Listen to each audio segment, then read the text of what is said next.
હિતેન્દ્ર બારોટ જેઓ હાલ VS hospital ઉપર ઉપસ્થિત છે। જી હિતેન્દ્ર, અત્યારે ત્યાંની પરિસ્થિતિ કેવી છે? ગઈકાલે 100 ઓપરેશનો રદ થયા હતા, આજે વૈકલ્પિક સુવિધાઓ શરૂ કરી હોવાનું કહેવામાં આવ્યું છે, પણ તેનો કેટલો અસર જોવા મળી રહ્યો છે હાલ?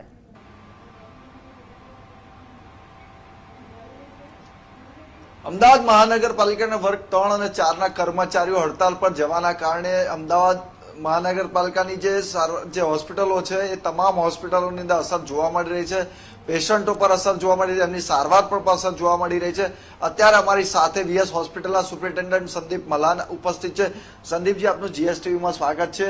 અત્યારે જે પ્રકારે 2 દિવસથી હડતાલ કરવામાં આવી રહી છે કર્મચારીઓની, ત્યારે વીએસ હોસ્પિટલમાં રેગ્યુલર આમ જોવા જાય તો કેટલા પેશન્ટો સારવાર લેતા હતા, ઓપરેશનો કેટલા કરવામાં આવતા હતા, અને અત્યારે શું સ્થિતિ છે?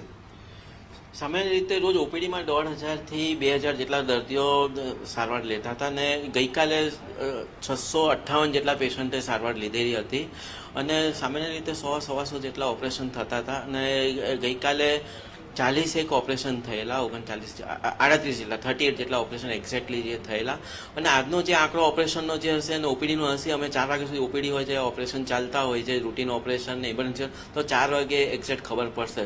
પણ અમે ગઈકાલે પરિસ્થિતિ અલગ હતી, આજે અમે બધા આઉટસોર્સિંગ એજન્સી બધી ઓપરેશન થિયેટરની અંદર બધા ઓપરેશન કાર્યરત કરાયા છે, ત્યાં આઉટસોર્સિંગ એજન્સીના માણસોને અમે પોસ્ટિંગ કરી દીધું છે। નર્સિંગ સ્ટાફ અને અમારા જુનિયર રેસિડન્ટ જે ડૉક્ટર્સ સ્ટાફ જે છે એ ઓપરેશનની અંદર જાતે જ પેલું ક્લાસરૂમનું કામ કરી અને ઓપરેશનની અંદર કાર્યરત કરાયા છે, એટલે ઓપરેશનમાં અમારે અત્યારે હાલમાં કશું પ્રોબ્લેમ નથી। જે પ્રકારે એમના દ્વારા કામદારો દ્વારા જે રીતે એમ કહી શકાય કે વીએસ હોસ્પિટલ કો, શારદા બેંક કો કે એલજી કો, આ તમામ કામદારો દ્વારા હોસ્પિટલ બાનમાં લેવાનો પ્રયાસ થયો છે, ત્યારે તમારા દ્વારા શું પગલાં ભરવામાં આવ્યા છે? મ્યુનિસિપલ કમિશનર શ્રી દ્વારા આ બાબતે પહેલા જ દિવસે એસ્મા લગાડી દીધો છે। એસ્મા એટલે એસેન્શિયલ સર્વિસીસ મેન્ટેનન્સ એક્ટ। આ એક્ટની હેઠળ મ્યુનિસિપલ કમિશનર શ્રી પેલું સત્તાવાર રીતથી કોઈ બી એમ્પ્લોઈઝની અંદર જે કામ ના કરે કે સ્ટ્રાઇકની અંદર જોડાય એને સસ્પેન્ડ કરી શકે છે, ડિસમિસ કરી શકે છે અને જબરદસ્તી કામ બી કરાવી શકે છે।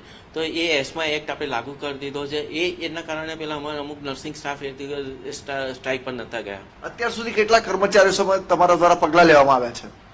અત્યાર સુધી જે કર્મચારીઓ અમે જે વૈકલ્પિક વ્યવસ્થાની અંદર વધારે ધ્યાન આપ્યું છે અને જે હમણાં ફરિયાદ આવશે કે જે લોકો અટકાવશે તરત અમે પેલું પગલાં લઈશું।